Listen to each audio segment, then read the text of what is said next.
ভয়াবহ ভূমিকম্পে রাজধানীর আরমানিটোলায় ভবনের রেলিং ভেঙে পড়ে শিশুসহ ৩ জনের মৃত্যু হয়েছে। ঘটনাস্থলেই মারা যান বাবা ও তার শিশু সন্তান। আর একই ঘটনায় আহত অবস্থায় মৃত্যু হয় মেডিকেল পড়ুয়া এক শিক্ষার্থী।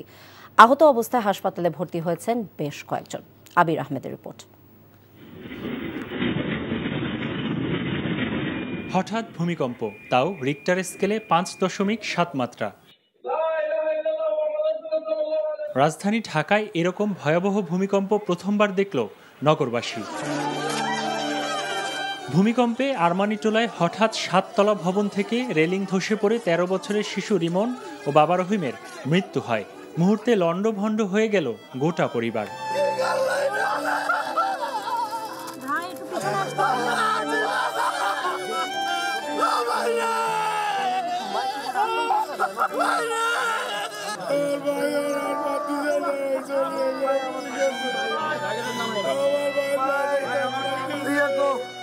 মাত্র খবর পাইছি, আমাদের বাসা থেকে আমারে ফোন দিয়েছে প্রথমে আমার বোনে।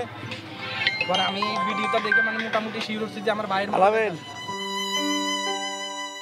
সকাল থেকেই মায়ের কাছে গরুর মাংস খেতে বায়না করছিলেন সলিমুল্লাহ মেডিকেল কলেজের শিক্ষার্থী রাফিউল ইসলাম। তবে ছেলের শেষ আবদার মেটাতে পারেনি মা। তিনি জানেন না ছেলের মৃত্যুর খবর।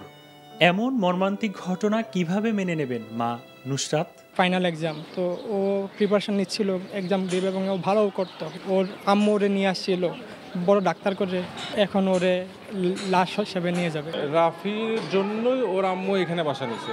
ওদের তো বগুড়ে বাড়ি আছে, বাড়িতেই থাকতো ওর মা। রাফি যেহেতু এখানে ভর্তি হলো, বাইরে খাবার খেতে পারে না, যার জন্য ওর মা চিন্তা করলো একটাই ছেলে এখানে আসছে। সকালে ভয়াবহ ভূমিকম্পে রাজধানীতে আতঙ্কিত মানুষ হুড়োহুড়ি করে বিভিন্ন ভবন থেকে বেরিয়ে আসেন। এসব ঘটনায় আহত হয়েছেন বহু মানুষ। এছাড়া স্বামীবাগের মিতালি স্কুলের পাশে 7তলা ভবনসহ রাজধানীর বিভিন্ন জায়গায় ভবন হেলে পড়ার ঘটনা ঘটেছে। আর ভূমিকম্পে সবচেয়ে বেশি ক্ষয়ক্ষতি হয়েছে পুরান ঢাকা এলাকায়। ভয়াবহ এই ভূমিকম্প চোখে আঙুল দিয়ে দেখিয়েছে কতটা ঝুঁকিপূর্ণ অবস্থায় রয়েছে রাজধানী ঢাকা। ভূমিকম্পের মাত্রা আর স্থায়িত্ব বাড়লে সেই ভয়াবহতার চিত্র কি হতে পারে সেই শঙ্কায় এখন ঘুরপাক খাচ্ছে জনমনে। এদিকে আহতদের দেখতে ঢাকা মেডিকেল কলেজ হাসপাতালে আসেন স্বাস্থ্য উপদেষ্টা।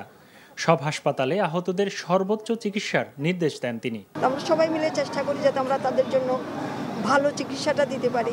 আপনারা তো দেখছেন এখানে যারা ভর্তি হয়েছে, আলহামদুলিল্লাহ তাদের তো চিকিৎসা চলছে। আবির আহমেদ, এনটিভি নিউজ, ঢাকা।